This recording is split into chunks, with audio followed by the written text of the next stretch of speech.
everyone, it's Leo and it's time to talk about episode 19 from Tropical Rouge Precure. A very surprising episode. I thought that this was gonna go totally the comedic route and it was gonna be a regular funny episode, but this was more emotional than what I was expecting, and it added another layer not only to Manatsu but also to Elda. What an interesting duo. I would never guess, and I am already living for it. So one of the surprising things was that this episode already started with Mixed Tropical. The girls were already defeating Ayaraneda and Elda was the one attacking, and she was very angry. This is very important because it sets up one of the biggest relationship of the episode, which is Elda and Manatsu. And Elda was very angry at Manatsu, or most specifically Kira Summer, because she didn't know Manatsu is Kira Summer. So she was very angry at her, and she was like super frustrated that she defeated, or they defeated their plans. But Kira Summer was the one speaking up, so she was very frustrated and angry about the whole situation. And she left, but then she fell down, and it was very funny seeing those little ships of theirs. Like they can't stop working. It's not really like something like 100% magical. It has fuel somehow. Like, this is very interesting to think about. Right at the start we had Manatsu, or Kira Summer, with great facial expressions.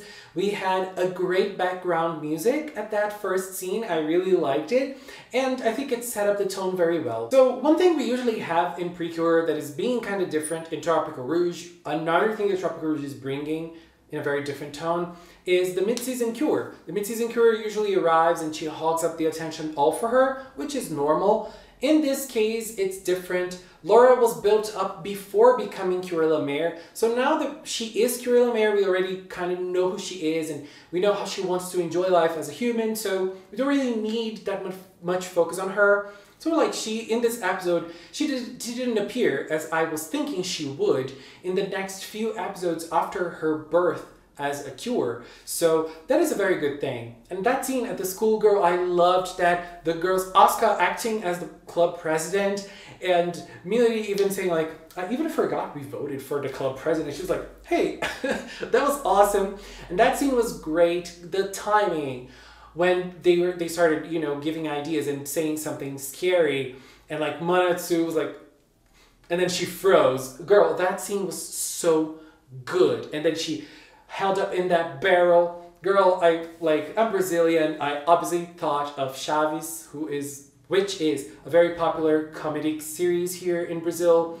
It's a comedy series, it's Mexican, it's super popular, so I obviously thought of that. If you know what I'm talking about, leave a barrel in the comments, please. And that scene was everything. Look, everything about that scene was great. It set up for the rest of the episode, and it was also nice that we were able to set it up with the fact that people believed that they saw mermaids, so they're like, let's change the subject to something even scarier and create a new urban myth, an urban legend, so we can shift the attention away from lore. That was super nice. Like, they didn't even need to mention that, but that was so well created and crafted, you know. I think that those little details on the narrative of Tropical Rouge are super, super well done. So they go to this haunted house, or at least rumored haunted house. They're there, and I absolutely love their costumes and styles. I really love when Precure changes their styles, and Tropical Rouge just did not disappoint. I loved their costumes. They looked super great. Laura's ponytail, it was super cute, but obviously Asuka's ponytail. Girl, Asuka's ponytail, it was like super Ariana Grande, that big ponytail. I really loved it. And the styles overall, they were great. And that was when Manatsu found the doll. The doll looked like Nozomi from Yes Precure 5, Cure Dream. Like, sorry, but it does. And, you know, the connection between her and Elda started. It was interesting because Manatsu really believed that that doll was haunted, and Elda didn't know Manatsu was Kira Summer. And so everything started. That scene when Laura gets the doll and she's like, and Manatsu gets desperate around her. Girl, that was everything.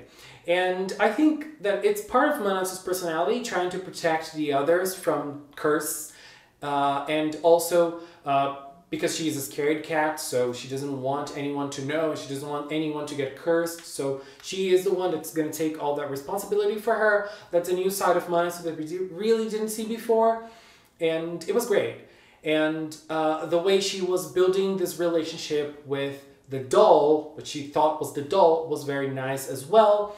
And we started seeing a glimpse of humanity between Elda, a glimpse of humanity in Elda too, like a little bit more of her personality. We see her attacking and we see her being a child, which she is, and I love her, but it was nice seeing another way of her. She was feeling lonely because she was waiting for the other members of the villain club from Tropico Rouge, which I don't think they have a name. Yeah, she was waiting for them, and it was nice that she had this, and she was having food. She loved melon pan, and she also was able to eat different things, and it was like it was great when she said like, I don't eat the boxes, like girl, but it was very funny. Everything about that was funny, but at the same time endearing. And obviously, I think that the most interesting thing is the fake story Elda created to make Manatsu more endeared to her. And, you know, just to create a fake situation. But after I saw that story, I started wondering if that story is actually fake, if she actually just created that story on top of her mind, or if it's something that happened to Elda. So basically the story is, she is a doll that used to play a lot with the person who was at the house, the child who lived in the house, and then the child disappeared, and it's been ages and ages, and she's still there in that house waiting for that child to come back. Maybe that has something to do with Elda's story, and I don't know. We always see her playing, and maybe she is longing for someone to play with her. We see, like, she wants to play with Butler, and we see her always playing, and she doesn't want to come attack the Cure. She's always playing as well. So maybe this story has something to do with Elda's origins? I wonder. Like, now I'm curious. And at the end of the day, like when she saw Manatsu crying, she was really endeared towards her. But then the girls discover and they go after Manatsu in the house, and at the same time, Numini and Shongire were after Elda. Look, I really like the villain setup from Tropico Rouge. I really, really do. And when we have moments like in this episode, I love them more. I think that Tropico Rouge has everything to become my favorite season in terms of villains. I really love the team of villains in this season. Like, I love the three of them, and like they are amazing, and I'm very glad that it doesn't seem that they're gonna go away, they're gonna get defeated and they're gonna get replaced. Thankfully, it seems that the three of them are gonna stay the villains of Tropico Rouge, so I'm very thankful. So we have the whole situation of the Cures transforming without Manatsu, and then when Manatsu sees and goes to transform, Elda discovers that she is Cure Summer. I really loved that scene because we see Manatsu running in like slow motion, and Elda's like super shocked because that girl she was creating a relationship with is the same girl that she was complaining about at the start of the episode.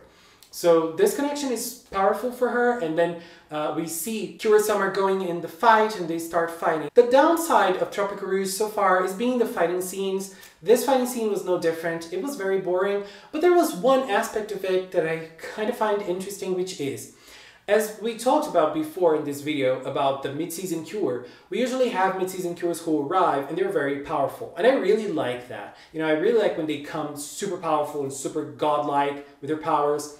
This time around, we have a new cure that doesn't seem to overpower the rest. It seems that they're more or less on the same level. She doesn't seem to be stronger than the others. Obviously, she has her solo power, but it's just to sell toys, we know that. But, you know, it doesn't seem like she is way stronger. And that's interesting, because we just had that last season. As I said, I like it, but the change of pace is also nice for us that watch Precure religiously.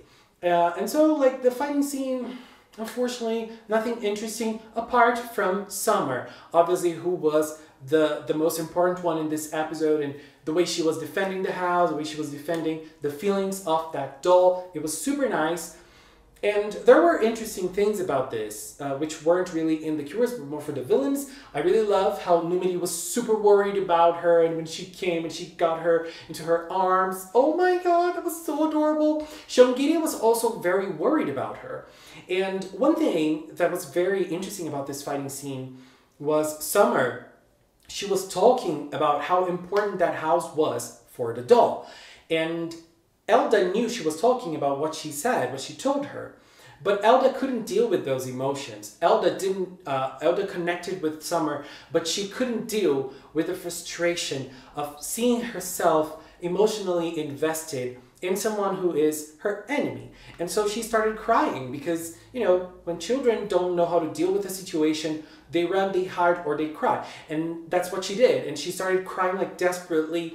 And it was very funny because the villains were like, Shongiri, we need to go. We need to go. It doesn't matter you're fighting. It doesn't matter. Let's go. Let's go. And it was also interesting, I forgot to say, it was also interesting that Shongiri invoked the monster, the Yaraneda, to stop the Cures from invading the house because Elda was there. They were both very invested in saving Elda. They were not worried about attacking the Cures. It really feels like now I can see them more as a family. I couldn't really see that before, but now I really can. Maybe not Numidi's and Shongiri's relationship, but both of them have a very parental relationship towards Elda, and that is very sweet. I really like that. And the way they treated her, I loved it. And the way she dealt with her own emotions was also very nice. She couldn't stand being around Summer at that time, because she couldn't deal with those new emotions inside of her. I really loved it. And then they went away. The Cures were able to defeat the monster. La Mère was able to defeat the monster. Everything was fine. Everything was cool. And they went back to school. They saw that the house has been demolished and the doll was not there. So what happened to the doll? Manatsu tells the girls that she was going there and giving offerings to the cursed doll. And so the girls were like, what happened? And the most interesting thing, obviously, was Elda at the end. First, we have Shongiri. You know, Shongiri was super happy that Elda was back. He was cooking for her. It was like, it's time to eat, and she went there. I really loved that. It's so endearing. And then we see that she was the one that actually got the doll. The doll is with her now. Because there's emotion involved with that doll, and that was super sweet. But it was not only the doll, the gummy thing was also there. So there's like more things related to Manatsu and, you know, what Manatsu gave her. And so this is gonna go somewhere. This is definitely gonna go somewhere, and it's gonna play an important part in the future of Tropico Rouge, and we are gonna see Manatsu and Elda back again together somehow. Somehow this is gonna play out, and I can't wait. Like, this is so refreshing. I love it. I really love it, and I just can't. Bring it to me. Bring it to me. I am living for this. Next episode, girl, it's gonna be everything. Minori as a detective with her star-shaped glasses. I cannot wait. It's gonna be everything and a little more. Anyways, that was my view on episode 19. What did you think about it? Did you enjoy it as much as I did? Please leave in the comment box. Let's keep talking. And I want to take this time to thank the members of the Magical Cinnamon channel. If you are a member, thank you so much. I really appreciate your support and the fact that you believe in Magical Cinnamon. And if you've watched up until now, thank you so much as well. Thank you so much for watching. Until next time. Bye bye.